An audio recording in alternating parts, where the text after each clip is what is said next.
आमच्या लहानपणी आई नेहमी म्हणायची, मुलींची काळजी नाही वाटत, पण त्यांच्या बाबतीत काय घडेल याचीच भीती आणि काळजी वाटते. खरंच किती सार्थ होते ते तिचे शब्द. आज मला त्या शब्दांचा अर्थ पुरेपूर कळतोय. प्रचिती येते. आईला माझ्या भविष्यातल्या परिस्थितीची कल्पना होती का? एक नाही, 3 मुली होत्या तिला. म्हणूनच काळजी करायची ती. आधी शिक्षण, मग लग्न. स्वाती म्हणजे मी सर्वात लहान होते. आईला काळजीत बघितले की बाबा म्हणायचे, कशाला विनाकारण स्वतःला त्रास करून घेतेस? अगं, प्रत्येक जण आपलं नशीब घेऊन येतो. पुरे तुम्हाला काय माहीत मला काय ऐकावं लागतं ते? बायकांमध्ये बसलं की पहिला प्रश्न, किती मुलं आहेत तुम्हाला? जेव्हा मी सांगते 3 मुली 1 मुलगा, तेव्हा त्यांचे चेहरे असे होतात की काय सांगू. मग एकेकीचे कमेंट सुरू होतात. हल्लीच्या काळात 1 मूल वाढवायचं म्हणजे किती सायास पडतात. तुम्हाला तर 4 मुलं आहेत. दुसरी म्हणते 3 मुली म्हणजे खूप टेन्शन असेल ना हो तुम्हाला? बाबा मध्येच तिला अडवायचे. अगं, हे टेन्शन त्या बायकांना येतं. तू असल्या बायकांच्यात बसतच जाऊ नकोस. आता पुन्हा कुणी म्हटलं काही तर सरळ त्यांना म्हणायचं, आमच्या मुली आहेत, आम्ही त्यांना सांभाळतोय, तुम्ही अजिबात टेन्शन घेऊ नका. बाबा गमतीदार गोष्टी करून शांत करायचे. पण आईची काळजी ही खरीच होती, कारण वंश चालवणारा कुळाचा दीपक तर पहिलाच होता. त्यानंतर आम्ही 3घी बहिणी, रुक्मिणी, मीरा आणि स्वाती पाठोपाठ घरात आलो. बाबा विद्युत विभागात मोठ्या हुद्द्यावर होते, त्यामुळे आर्थिक अडचणी नव्हत्या. घरात मी सर्वात लहान असल्यामुळे सर्वांची लाडकी होते. त्या लाडाकोडानंच माझा स्वभाव थोडा हट्टीही झाला होता. कुठल्याही गोष्टीसाठी हट्ट करणं हा मला माझा अधिकार वाटायचा. माझा हट्ट पूर्णही केला जायचा. म्हणजे ताई किंवा दादाची एखादी गोष्ट मला आवडली तर मी रडत रडत आई किंवा बाबांकडे जाऊन हट्ट धरायची की त्या वस्तू मला हव्यात. मग आई पटकन दादाला किंवा ताईला म्हणायची, अरे ती लहान आहे, का तिला रडवता? घेऊ देत ना तिला काय हवंय ते. अशी कशी तुम्ही थोरली भावंड? बाबांनी आम्हा सर्वांना कॉन्टिवेंटमध्ये शिकवलं, त्यामुळे त्यानं MBA करून व्यवसायात जम बसवला. मीरा आणि रुक्मिणीची लग्न चांगली स्थळं बघून करून दिली. दीपक दादाला बिझनेसमध्ये रुची होती आणि गतीही होती. दादाचंही लग्न झालं. शहराच्या भरवस्तीत भलं मोठं बंगलेवजा घर बांधलं गेलं. आता घरात दादा, वहिनी, आई आणि बाबा, मी एवढीच माणसं होतो.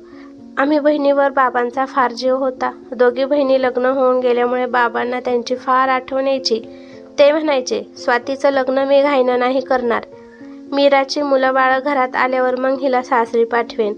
सगळं कसं छान चाललेलं आणि एका अपघातात बाबांचा आकस्मिक मृत्यू झाला. आई आणि मी, आमचं तर फारच मोठं नुकसान झालं होतं. बाकी सर्वांची लग्न झाली होती, पण माझं स्वप्न अजून कवळीच होती. बाबा माझं लग्न थाटात करणार होते, पण आता बाबा नाहीत म्हटल्यावर काय होणार? लाडाकोडात वाढलेली मी एकाएकी घरातल्यावर ओझं बनून गेले. बाबांनी आर्थिक नियोजन अत्यंत काटेकोरपणे केलं होतं, त्यामुळे आर्थिक काळजी तशी नव्हती. पण वडील असणं आणि वडील नसणं या 2 स्थितीमध्ये आकाश पातळ एवढं अंतर असतं. घरातलं वातावरण आता मोकळं वाटत नसे, पण एक प्रकारचा कोणगाडपणा वाटायचा. बिझनेसच्या निमित्तानं दादाला खूपदा इकडे तिकडे जावं लागे. अशाच एका भेटीत त्याला तुषार भेटला. उमदा, होतकरू, सज्जन मुलगा म्हणून तो त्याच्या मनात भरला. तुषारला वडील नव्हते, आई व तो एवढंच कुटुंब होतं. आईला तर अगदी गंगेत घोडं न्हालं असं वाटलं. तुषारचा स्वतःचा व्यवसाय होता. घरात आम्ही 3च माणसं होतो. सचोटीनं वागून खूप कष्ट करून तुषारनं धंदा छान वाढवला होता. मी जणू फुलांच्या राशीवरून चालत होते.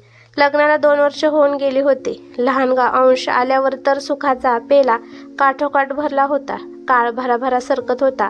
बाबांच्या मृत्यूचं दुःख आता पुसट व्हायला लागलं होतं. पण हल्ली तुषार रोज पाय दुखत असल्याची तक्रार करायचे. सुरुवातीला वाटलं दगदग फार होते, विश्रांती कमी पडते, त्यामुळे पाय दुखत असतील. स्वतःचं घर बांधायचं म्हणून तुषारनं बँकेतून लोन घेतलं होतं. ते लवकरात लवकर फिटावं म्हणून ते जीवाचा आटापिटा करत होते. मिठाच्या गरम पाण्यात पाय बुडवून ठेव, मोहरीचं तेल गरम करून पायांना मालिश कर, झोपताना पायाखाली उशा ठेवून बघ, असे अनेक घरगुती उपचार मी आणि आई करत होतो. त्यांचं वजन खूप कमी झालं होतं. रात्र झोपेविना जायची. त्यानं चिडचिडपणा वाढला होता. केस पांढरे झाले. 4 महिन्यात ते 40 वर्षाचे वाटू लागले होते. जवळपासच्या सर्व शहरातल्या डॉक्टरांना दाखवून झालं होतं. नेमकी व्याधी कुणालाच कळली नव्हती. मी रात्र त्यांचे पाय दाबत बसायची. कधीतरी मला डुलकी लागली की मी दमले आहे हे त्यांना कळायचे. मग म्हणायचे, झोपतो आता, मला थोडं बरं वाटतंय. शेवटी मुंबईला न्यायचं ठरलं. अंश 7-8 महिन्यांचाच होता. आई आणि एक मित्र त्यांना मुंबईला घेऊन गेले. तू काळजी करू नकोस, आम्ही तुला सगळं कळवू, तू फक्त तुझ्या आणि बाळाची काळजी घे, तुषारनं आईनी मला वारंवार बजावलं. ते गेल्यापासून मी त्यांच्या फोनची वाट बघत होते. त्यांचा फोन येत नाही म्हटल्यावर मीच फोन करत होते. अजून तपासण्या चालू आहेत एवढंच उत्तर मिळत होतं. आई म्हणायच्या, रिपोर्ट अजून आले नाहीत, आम्हीही वाट बघतोय. गेल्याच्या 5व्या दिवशी सगळे परत आले. मला कळवलं नव्हतं. अवचितच आल्याने मी चकित झाले. आई, अचानक आलात, निदान झालं का? आता उपचार व्यवस्थित करता येतील? डॉक्टर काय म्हणाले? कुणीतरी बोला ना. मी रडकुंडीला आले. तुषारचा चेहरा उतरला होता. आईंची स्थिती तर चरकातून पिळून काढलेल्या उसासारखी होती. त्यांनी मला मिठी मारली आणि आपल्या अश्रूंना वाट मोकळी करून दिली. तुषारचे बाबा गेल्यानंतर अत्यंत प्रतिकूल स्थितीत त्यांनी खूप कष्ट करून तुषारला वाढवलं, शिकवलं. मुलाचा बहरलेला व्यवसाय आणि संसार बघून ते आपलं दुःख विसरली. सगळं छान चालू असतानाच त्याला कॅन्सर झाला असून आता तो केवळ 4-5 महिनेच काढेल. हे ऐकल्यावर त्या बाईची स्थिती कशी होणार होती? आपल्या अंतिम क्षणी आपल्या प्रेताला खांदा द्यायला, अग्नी द्यायला मुलगा आहे हे समाधान त्यांना आयुष्य जगायला उभारी देत होतं. तोच मुलगा आता मरणार म्हटल्यावर त्या बाईनं काय करायचं? डॉक्टरांनी निदान केलं की फुफ्फुसाचा कॅन्सर आता शेवटच्या स्टेजला पोहोचला होता. जे काही दिवस हातात आहे तेवढा तुषारचा सहवास आम्हाला मिळणार. ज्या घरात अंशच्या दुडदुडण्याचा, त्याच्या हसण्याचा आवाज घुमत होता, तिथं आज तुषारच्या वेदनेचा हुंकार आणि आईचे उसासेचे फक्त ऐकायला येत होते. त्यांना धीर देताना, सांभाळून घेताना मला रडायला देखील फुरसत मिळत नव्हती. काहीतरी चमत्कार होईल, तुषार बरे होतील या भाबड्या आशेवर मी मनापासून त्यांची सेवा करत होते. खरं तर कुठल्याही कामात लक्ष लागत नव्हतं. डॉक्टरांनी त्यांचे उपाय संपल्याचं जाहीर केलं होतं, पण आईची वेडी माया आणि पत्नीचा सप्तपदीच्या वचनावर भाबडा विश्वास आशा दाखवत होता. तुषार बरे होतील अशी आशा आम्हाला वाटत होती, पण धर्म आणि आस्था नावाची काही गोष्टच नाही या जगात. तरी सुद्धा व्यक्ती जेव्हा समस्यांना नडला जातो तेव्हा शेवटचा उपाय म्हणून बंधुगिरीच्या मागेच धावायला लागतो. मेडिकलचे उपचार नाहीत म्हटल्यावर जो जे सांगेल ते उपाय आम्ही करत होतो.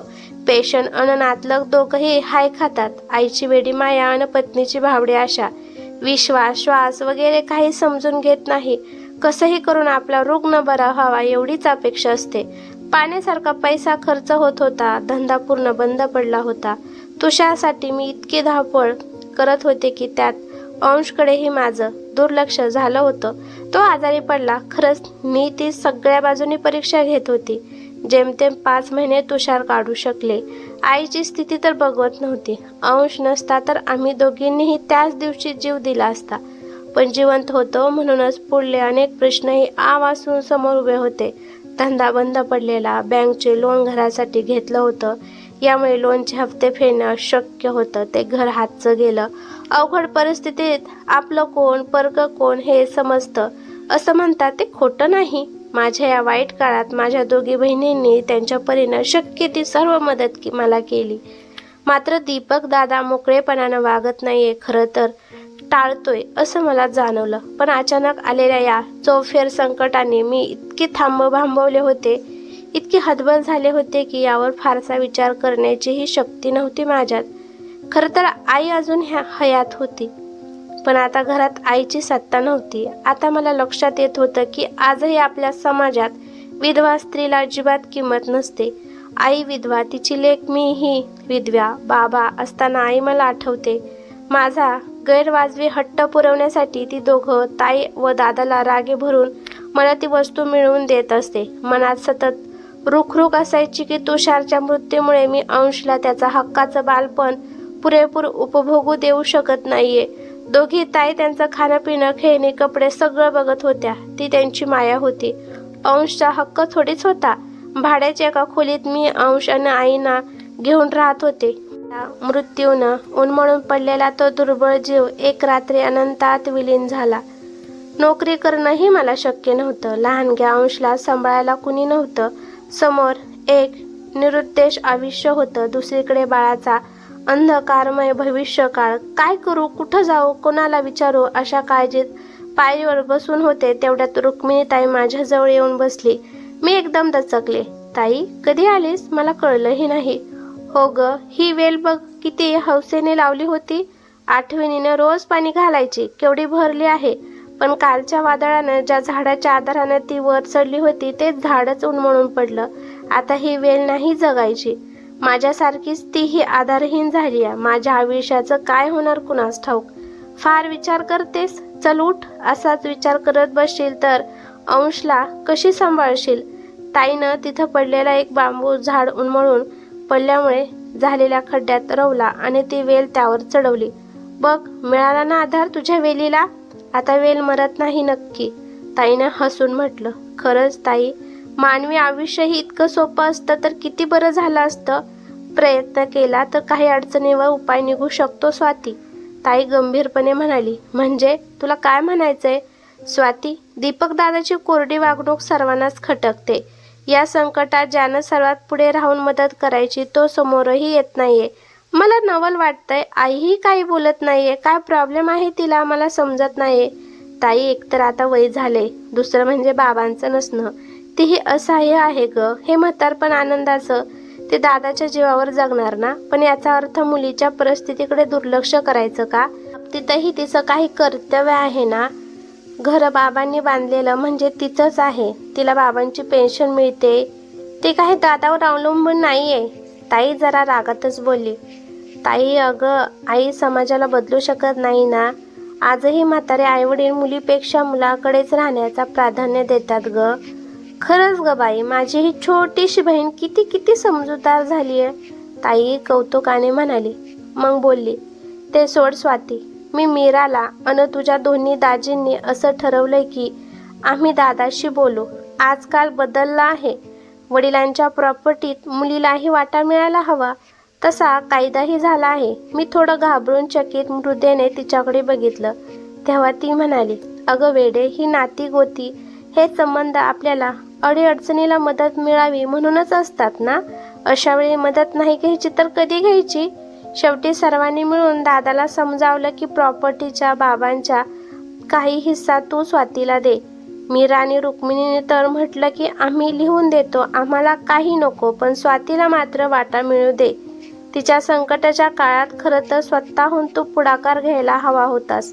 पण दादाची संपत्तीला वाटा द्यायची इच्छा नव्हती. शेवटी कुणा नातलगानं त्याला समजावलं. बाकी बहिणी मागत नाहीयेत, एकीलाच द्यावं लागतंय, तेवढं देऊन मोकळा हो. उद्या कोर्टात केस गेली तर सरळ 4 वाटे होतील. तुला फक्त एक हिस्सा मिळेल. शेवटी अगदी नाईलाजानं दादाने निर्णय घेतला. वहिनीला हा निर्णय अजिबात आवडला नाही. शेवटी बाबांच्या घरातला एक भाग माझ्या नावावर केला गेला. मीही लाचार होते. सगळा स्वाभिमान गहाण ठेवून माहेरी आले. हळूहळू सगळं मार्गी लागेल अशी भाबडी आशा मनात होती. शेवटी रक्ताचं नातं आहे. पाण्यात काठी मारली म्हणून पाणी दुभगतं का? काही नाही तर निदान मी माझ्या माणसात होते. पण माझी समजूत चुकीची होती. इथं तर नात्यांची व्याख्याच बदलली होती. कुणीच माझं नव्हतं. घराच्या वाटणीबरोबर मनावरही ओरखडे झाले होते. नात्यांमध्येही अदृश्य भिंती उभ्या राहिल्या होत्या. मलाही हे सगळं नको होतं, पण माझ्याकडे दुसरा पर्याय नव्हता.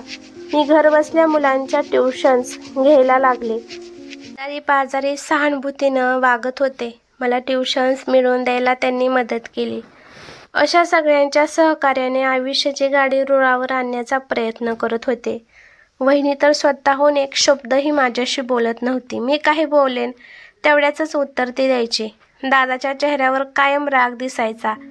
आई पूर्वी बागेत खुर्ची टाकून बसायची. तिनंही आता तिथं बसणं बंद केलं. तिला कदाचित सुनेच्या मुलीच्या भांडणातून मुक्त राहायचं असेल. मला आईचा राग येत नव्हता, उलट कीव यायची तिचीच. माझ्यामुळे उगीच तिच्या जीवाचे हाल होत आहेत असं वाटायचं. दादाची 2 मुलं मोठी होती. माझ्या घरात यायचं नाही, माझ्याशी बोलायचं नाही हे वहिनीने सांगितलेलं त्यांना समजत होते. पण अंश लहान होता, त्याला काही कळत नव्हतं. तो त्यांच्यात खेळायला बघायचा. एक दिवस दीपक दादाच्या घरातून एक खेळणं घेऊन आला. शेवटी मुलंच ते. मी मुलांना शिकवत होते तेवढ्यात वहिनीचा कर्कश आवाज कानी आला. घरावर हक्क दाखवताच आहात, आता काय घरातल्या सर्व वस्तूही आपल्या घरात नेऊन ठेवणार का? मी गप्प बसले. लहान असल्या तरी चूक अंशचीच होती. मी मुकाट्यानं खेळणं परत करून आले, पण नंतर अशा घटना सातत्याने व्हायला लागल्या. बरेचदा वहिनी मुद्दाम खुसपूट काढून आरडाओरडा करायची. एक दिवस सायंकाळी मी मुलांना शिकवत बसले होते, तेवढ्यात वहिनी आरडाओरडा करत आली. तुम्ही इथं कमाई करत बसा, तिथं तुमचा मुलगा आमचं केवढं नुकसान करतोय. हा एवढा महागचा फ्लावर पॉट फोडला, मला हे सगळं नाही चालणार. तेवढ्यात वहिनीचा मुलगा म्हणाला, मम्मी अगं तो आपल्या ताईच्या हातून फुटलाय, अंशच्या हातातून नाही. वहिनी त्याच्यावर ओरडली, गप्प बस मूर्खा, तुला काय कळतंय? मुलं निरागस असतात, खरं ते बोलतात, पण मोठ्यांना ते मानवत नाही. मी अजिबात वाद घातला नाही. वहिनींना स्वारी म्हटलं. माझ्यावर उपकार होते तिचे. वहिनीला माझं इथं राहणं खूपच खटकत होतं. खरं तर मलाही तिथं राहणं नकोच होतं, पण तरुण एकटी विधवा पदरात लहान मूल कुठं जाणार, कशी राहणार? शिवाय ताई व दाजींनी माझ्यासाठी वाईटपणा घेतला होता. निदान अंश मोठा होई तो मला इथंच राहायला हवं. आता मी अंशला माझ्याजवळ ठेवायचे, त्याला कुठं जाऊ द्यायची नाही. उगीच एखाद्या नव्या भांडणाची सुरुवात व्हायला नको होती मला. पण लहान मूल ते, किती त्याला बांधून ठेवणार? सतत लक्ष ठेवणंही अवघडच होतं. 2 दिवसापासून आईची तब्येत बरी नव्हती. मी ट्युशनच्या मुलांनाही सुट्टी दिली होती. आईची सेवा करत होते, तेवढ्यात अंशच्या रडण्याचा आवाज आला. तो खूप जोरात कळवळून रडत होता. पाठीवर पायांवर पट्टीने मारल्याचे वळ होते. कुठला अपराध घडला होता त्याच्याकडून कुणास ठाऊक. बापाविना पोरकं लेकरू, त्या कोवळ्या बाळाचा इतका दुस्वास का करते वहिनी? माझ्यावरचा राग त्या अश्रा बाळावर काढते. त्याला जवळ घेऊन शांत केलं. वळांवर खोबऱ्याचं तेल लावलं. त्याला खायला घालून मांडीवर घेऊन थोपटत होते. शेवटी त्याला झोप लागली. माझ्या मेंदूत वादळ थैमान घालत होतं. कितीही कायदे करा, कानून करा, पण माणसांचे विचार बदलत नाही. मुलींना वडिलांच्या संपत्तीतला हिस्सा मिळायला हवा, हा कायदा कागदावरच राहतो. प्रत्यक्षातली परिस्थिती मी अनुभवत आहे. आम्ही मुली आहोत, पण दादाला अजून एक भाऊ असता तर? त्यानं बाबांच्या संपत्तीत वाटा मागितला असता ना? त्यावेळी दादानं काय केलं असतं? बहिणीला तिच्या पडत्या काळात मदत म्हणून जी थोडीफार जागा त्यानं दिली, त्यावर इतका राग धरण्याचं कारणच काय? वडिलांच्या इस्टेटला वाटा घ्यायचा तर नात्यांवर प्रेम, भाषा, जबाबदारी या सगळ्या गोष्टीवर पाणी सोडायला हवं. समाज आणि कायद्याच्या धाकानं एखादीनं वडिलांच्या प्रॉपर्टीतला आपला हिस्सा मिळवला तरी त्याचा उपयोग काय? तिला तर आपलेपणाची आहुती द्यावी लागते. लहानपणी लाडक्या असणाऱ्या मुली मोठेपणी इतक्या परक्या आणि दोडक्या होतात.